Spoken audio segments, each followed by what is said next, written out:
Deus, Ele tem falado com nós outros nessa noite, e eu quero nos trazer uma palavra rápida em Eclesiastes capítulo 3. Foi uma palavra que me veio à alma agora pela tarde, e graças a Deus, por intermédio do Espírito Santo usando o presbítero, vem como confirmação para a gente entender essa palavra nesta noite. Eclesiastes capítulo 3, e nós vamos ler do versículo 1 em diante. Por favor, você que está em casa também, acompanhe junto conosco o texto que nós vamos ler agora. Amém? Os irmãos acharam? Eclesiastes capítulo 3. Nós vamos começar do versículo 1 em diante, por favor.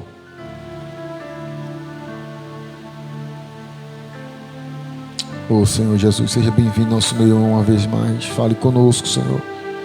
Aliás, continue falando conosco, Jesus, porque falando o Senhor começou a falar desde o começo.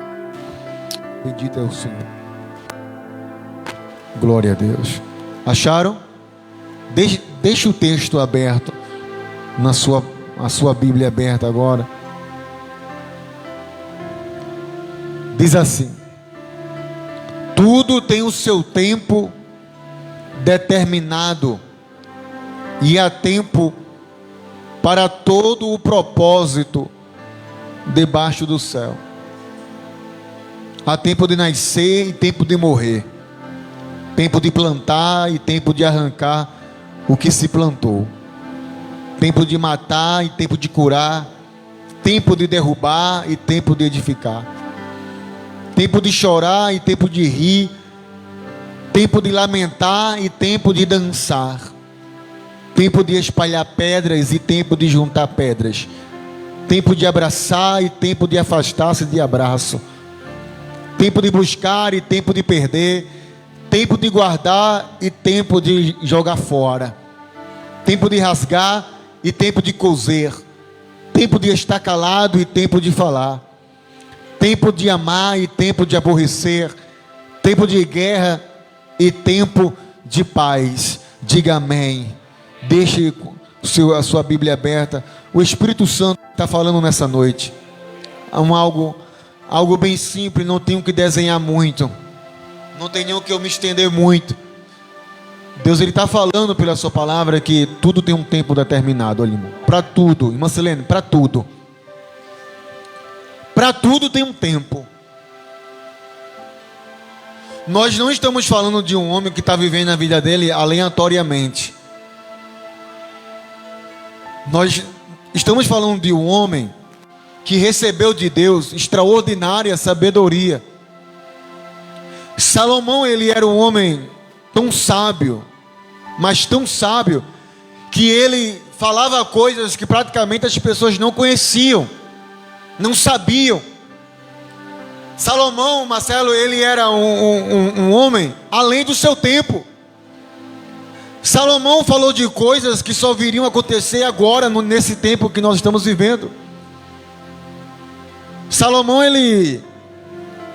Há muitas mitos e inverdades sobre a vida dele, no tocante a dizer que ele era bruxo, que ele era um rei pagão, que ele era um rei que serviu a outros deuses escondidos, que ele se entregou aos deuses das suas esposas e das suas concubinas, quando isso não é verdade. Tudo isso para distorcer a palavra do Senhor Jesus. Salomão, ele foi um homem de Deus, um escolhido de Deus. Deus deu a Salomão extraordinária sabedoria, como eu lhe falei. E o que trouxe estranhamento àquelas pessoas foi a sabedoria que ele tinha. Deus abriu a visão de Salomão para que ele visse coisas na vida, meu presbítero Vicente, que outras pessoas não estavam enxergando. Deus, ele era apaixonado por Salomão, não somente pelo fato dele ter sido filho do rei Davi, mas ele era alguém que coube a ele a construção do templo. Salomão, ele teve preocupação com as coisas de Deus, com as coisas do seu templo, da casa do Senhor.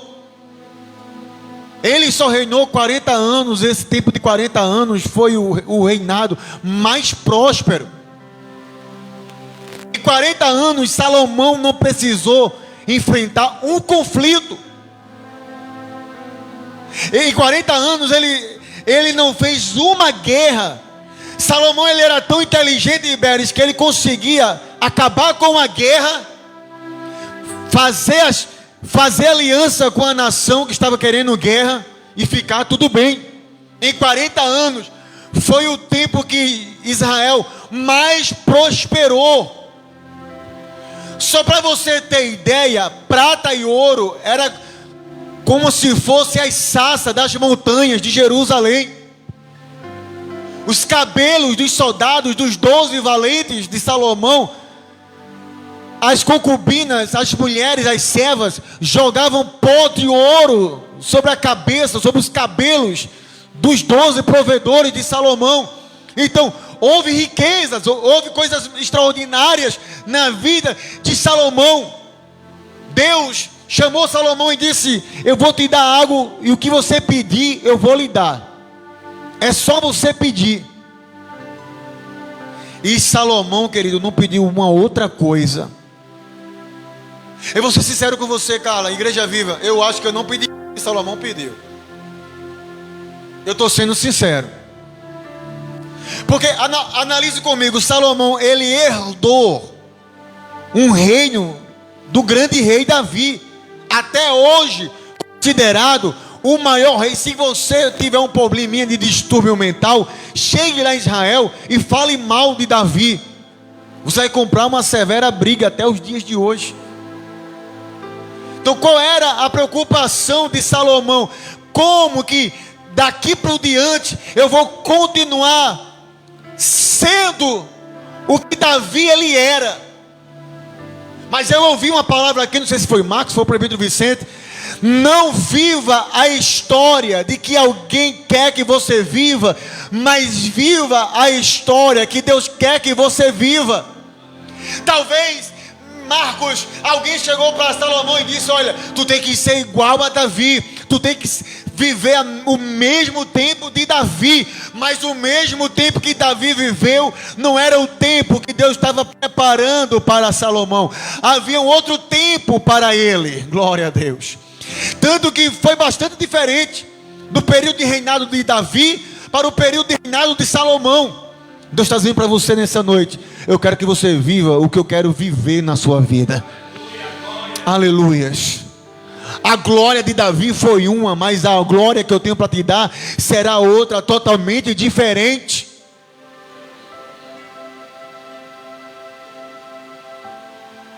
Salomão estava, dona Neuza, com essa preocupação. E agora como é que será? Como é que eu vou fazer? A preocupação de Salomão era quando ele sentasse no trono e a porta da sua câmara fosse aberta para julgar diariamente os problemas de Israel. Como é que eu vou julgar as causas do povo de Israel? Então, diante desse quadro que eu estou desenhando para você, Salomão poderia ter pedido a Deus qualquer outra coisa, menos sabedoria. Ele poderia ter dito assim: olha, eu quero que todas as vezes que eu atender os problemas do povo de Israel, ambas a parte fiquem sossegadas. Eu quero ser igual a Davi. Mas o que é que ele pede a Deus? Quem conhece a história sabe. O que é que ele pede a Deus, igreja? Sabedoria. Alguém poderia dizer, Beres, o que é que ele vai fazer com sabedoria? O que ele precisa é inteligência que Davi teve. O que é que Salomão vai fazer com sabedoria? Ele tem que pedir que Deus dê a ele um exército maior do que o exército do seu pai Davi. Deixa eu dizer uma coisa. Eu sei que todos aqui estão enfrentando batalhas e guerras. E Deus, Ele quer te ajudar. Mas como você tem pedido essa ajuda a Deus? como você tem pedido essa ajuda a Deus? Aleluias. A gente muitas vezes só quer pedir o mastigado a Deus. Vou dar um exemplo. Deus, eu preciso passar por essa porta aqui. Abre essa porta para mim. Então, pastor, como é que eu tenho que orar? Diga assim: Deus, me dá um meio para eu criar uma chave para abrir essa porta. Porque o que é para você fazer, Deus não vai fazer. O lugar que é para você operar, Deus não vai operar. Deus só vai operar no exato momento. Parece que foi o prefeito Vicente que falou que Deus ele vai trabalhar no fim, quando o meu limite e o teu limite estiver estourado. O problema, Marcos, não é começar, porque começar todo mundo é capaz de começar. O problema, eu já disse aqui em algumas pregações, não é como você começa, mas é como você termina. Porque para começar, a gente começa com o fôlego lá em cima, mas tem muita gente que termina, que já está até sem fôlego no final.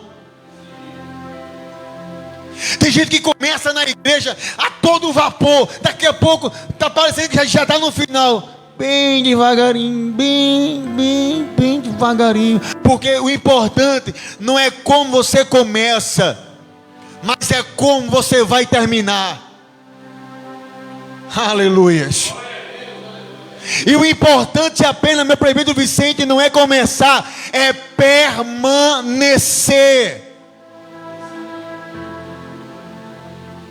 Eu posso ganhar uma bolada em dinheiro, mas se eu não saber fazer para que aquele dinheiro permaneça, então eu vou perder tudo.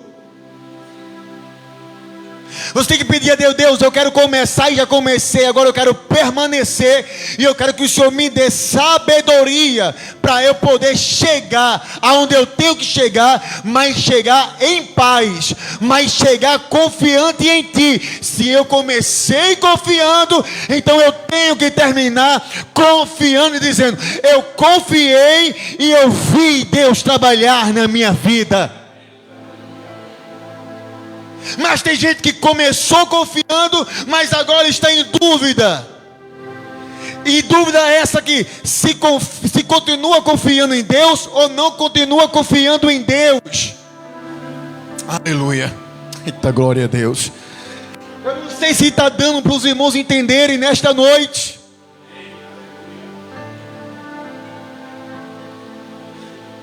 Deus, faça isso aqui. Não peça assim. Diga: Deus, me ajude a fazer isto aqui. Me diga como eu saio desta. Eita, glória a Deus. Aleluia. Deus, como é que eu faço para sair daqui? Sabe por quê? Eu preciso fazer para ter cicatrizes. Eu preciso fazer para eu poder saber que eu sei fazer aquilo. Seria muito bom a gente fechar os olhos e contar de 1 até 10, e quando acordar tudo está resolvido. Não seria bom? E aí, mas não, meu proibido, se eu fechar agora, contar de 1 até 10 e a sua visão, pá. Você se encontra desempregado, já imaginou você fechar os olhos, contar de 1 até 10 e quando abrir, já está sentado trabalhando? Não seria bom assim? Mas como é que você saberia que chegou ali? Mas como você saberia da importância daquilo que você recebeu? Me diga como? Que prazer você vai ter em algo que você nem sabe como recebeu? Que satisfação você vai ter em chegar em um lugar que você nem sabe como chegou? Alguém vai te perguntar: como você chegou aqui? Eu não sei. Mas é tão gostoso quando a gente diz assim: olha, quando alguém vem chorar as pitangas para você, olha, deixa eu dizer uma coisa, Deus ele é fiel, confia. Porque eu passei, teve um tempo que eu passei por essa prova aí, por esse processo. Foi assim, foi doído, foi doloroso, foi inquietante. Foi angustiante. Eu não consegui, teve noite que eu não consegui dormir, eu vi dias amanhecer, dia após dia, mas eu passei. Deus quer te dar o teu testemunho, para você contar. Deus está gerando o seu testemunho, glória a Deus. Isaías, Deus está gerando o seu testemunho para você contar. Então, Salomão poderia ter pedido a Deus qualquer coisa, mas ele pede o quê? Sabedoria.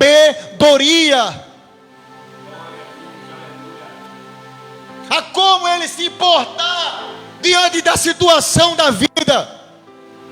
Porque eu vou dizer uma verdade muito bem verdadeira. E essa é uma oração que, a começar de mim, do presbítero, toda a igreja fazer: Deus, me ajude a lidar com as situações da vida. Porque, posso dizer uma verdade? Eu vou dizer, porque tem cristão que não sabe lidar com os problemas da vida. Quando você vê um cristão na presença de Deus, querer logo de uma vez blasfemar Deus, blasfemar tudo ao seu redor, querer chutar o pau da barraca, é porque ele não pediu a Deus o que tem que pedir. Como, Deus? Meu Deus, no dia que a tentação vier, como é que eu vou conseguir me suportar isto?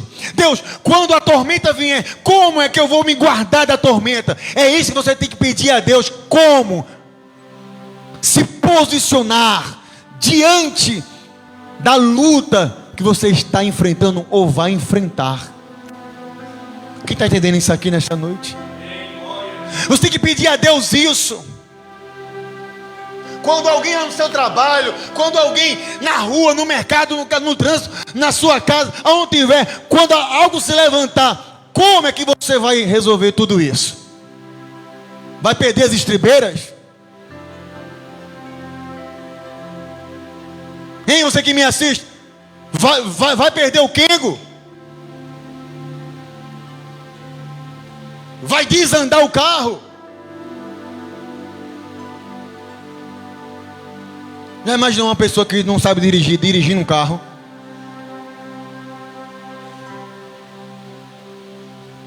Uma pessoa que sabe dirigir carro, ela entra,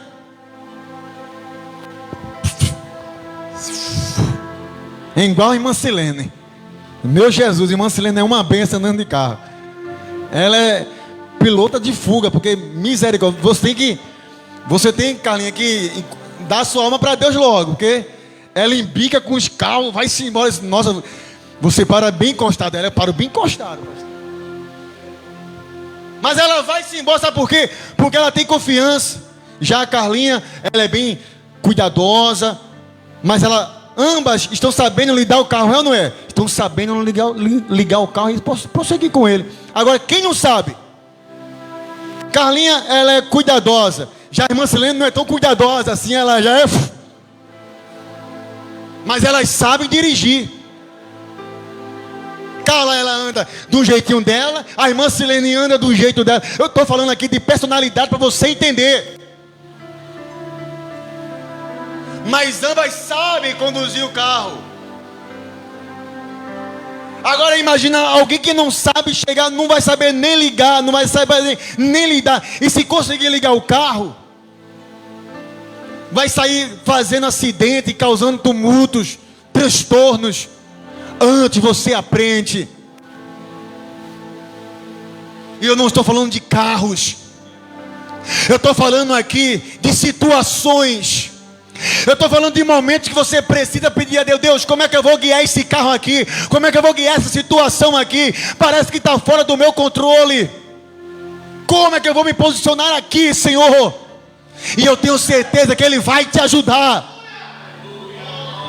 Deus, eu não estou conseguindo superar essa tentação, mas eu quero me libertar disso. Eu quero conduzir essa situação. Você não pode ser conduzido pela situação. Você tem que conduzir essa situação da sua vida. Oh, glória a Deus. Aleluia. Você pode ter uma personalidade, por isso eu estava falando das duas.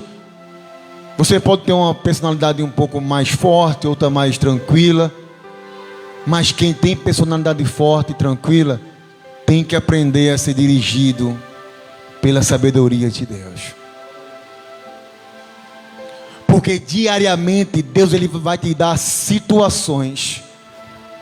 Quando você pedir a Deus força, Deus vai te dar guerras para você treinar a sua força. Quando você pedir a Deus paciência, Deus vai te dar um bocadinho de coisa para tu perder a tua paciência. É para você treinar a tua paciência.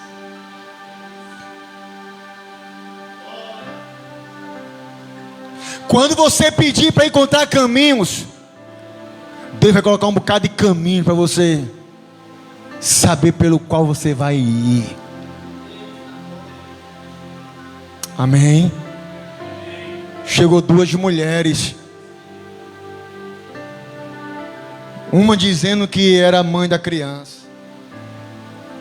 Estou falando de situações que Deus deu para Salomão.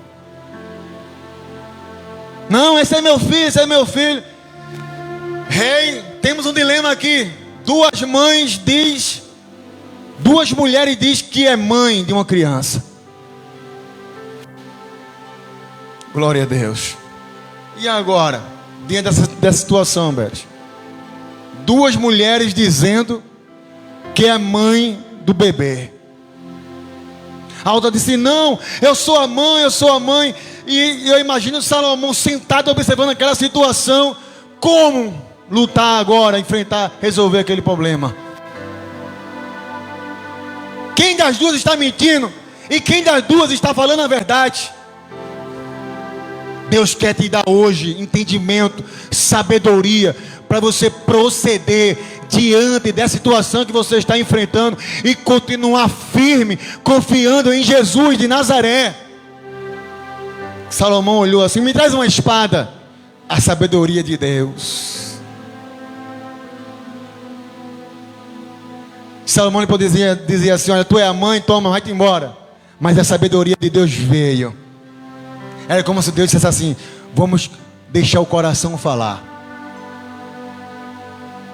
Vamos ver a quem o sentimento vai brotar. Me traz uma espada. Vamos fazer assim: nem a senhora e nem a senhora.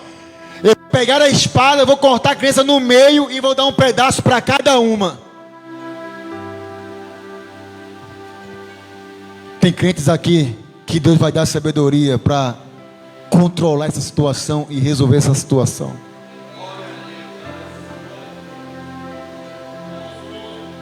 E quando irmã Silene e Salomão levantou a espada para partir a criança em dois, a verdadeira mãe disse: não, ela é a mãe. Eu não sou a mãe não, eu estava mentindo. Eita, glória a Deus.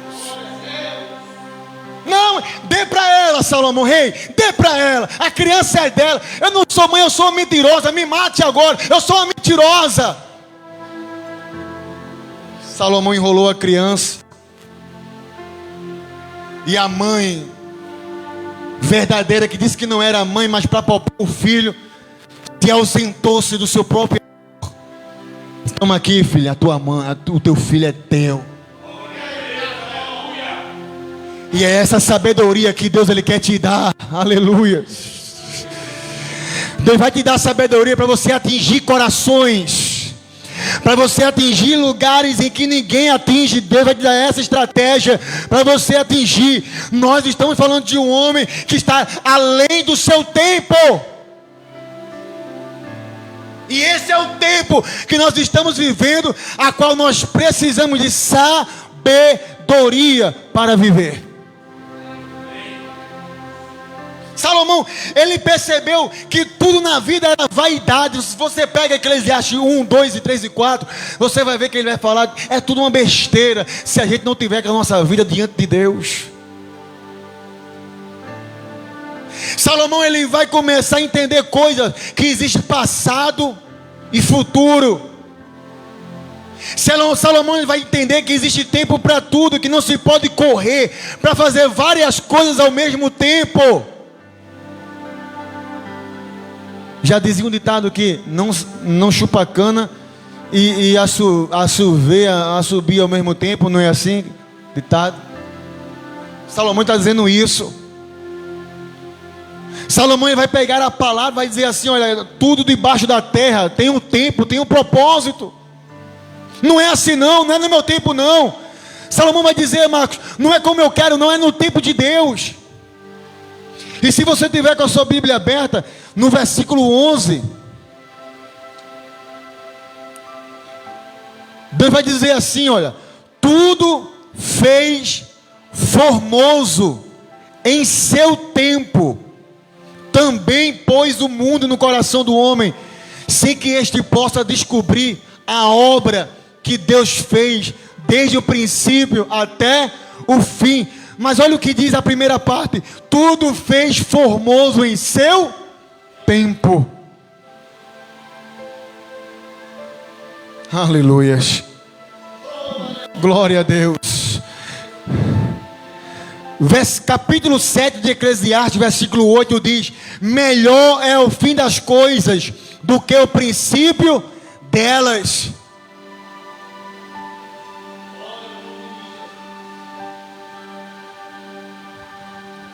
Salomão ele vai dizer e vai nos ensinar: olha, tem um tempo que é para você estar sorrindo, mas também tem um tempo que é para você parar de sorrir.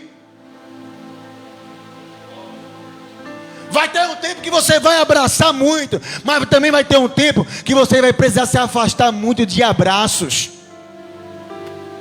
porque nem todos os abraços são abraços de Deus. E há um tempo meu proibido de abraçar e sair-se de abraço. Tem tempo de juntar pedras e tem tempo de espalhar pedras. Sabe o que é isso? Tem tempo que é para construir, mas tem tempo que não é para construir. Eita, glória a Deus. Aleluias. Aleluia.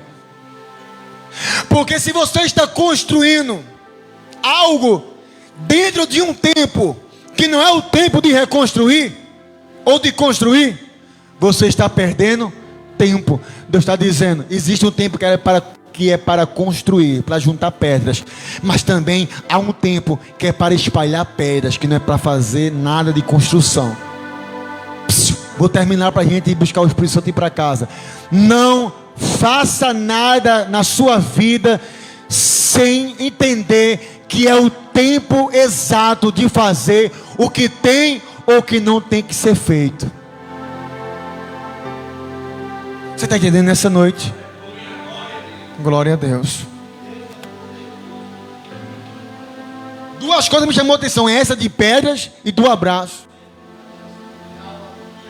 Porque tem tempo que está assim, meu prefeito. Oh meu amigo, oh meu amigo, oh meu amigo. Daqui a pouquinho a gente está abraçando tanto, que a gente não sabe quem de fato está com a gente. Daqui a pouquinho a gente está abraçando tanto que a nossa confiança vai estar ali naqueles abraços. Não, eu conheço ainda. Na hora que eu precisar, ó, é só ligar. Aí é necessário se afastar de abraços, Isaías. Se afastar de abraços. E quando você se afasta de abraços, você descobre quais daqueles abraços eram de fato verdadeiros ou mentirosos. Amém, irmã Ivânia? Glória a Deus.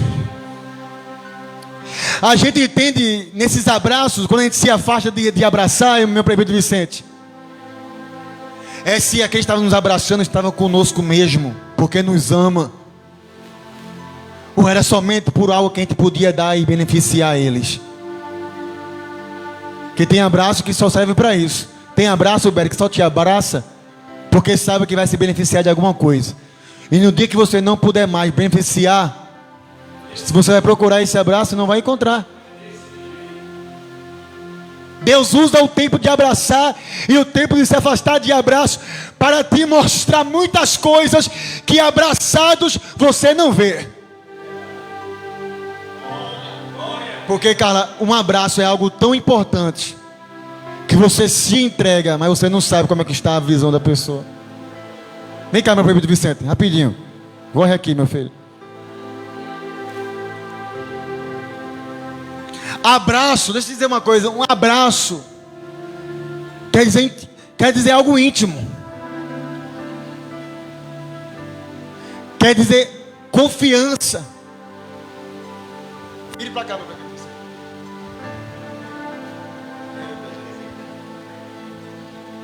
Eu vou dar um abraço nele.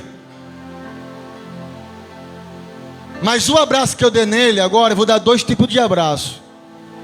E eu quero que você identifique o abraço que é verdadeiro e o abraço que é falso. Ok?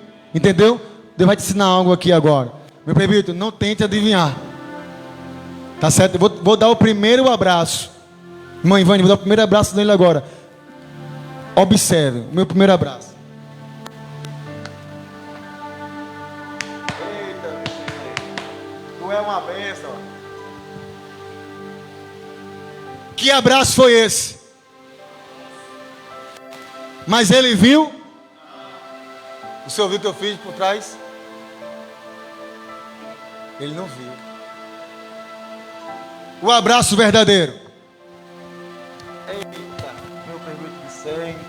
Que Deus te abençoe. Deus abençoe teu filho, Jesus. Que abraço foi esse? Verdadeiro. Mas ele viu? Porque tem gente que é assim. Quer achar muito tuas costas. Porque tem gente que é assim, me abraça e te abraça. Mas você está tão inocente, tão envolvido, que você não sabe qual é a intenção desse abraço. Aí é necessário Deus te afastar de abraços, para te mostrar coisas que você não está vendo. Meu bebê vai na fé, filho. Pode vir agora. Tá bom?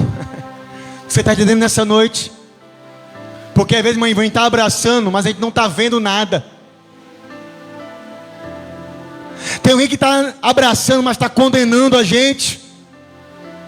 E Deus está dizendo nessa noite: eu vou te afastar de abraços, porque você não está vendo o que eu estou vendo. Eu vou selecionar, eu vou filtrar na sua vida os abraços. Eu vou selecionar, eu vou filtrar quem é com você e quem não é de verdade. Eu vou te mostrar o que você não está vendo, eu vou mostrar. Aleluias. Amém. Que Deus possa abençoá-los nessa noite. Não vou mais adiante. Eu queria você ficar sobre os seus pés agora. Obrigado, Jesus.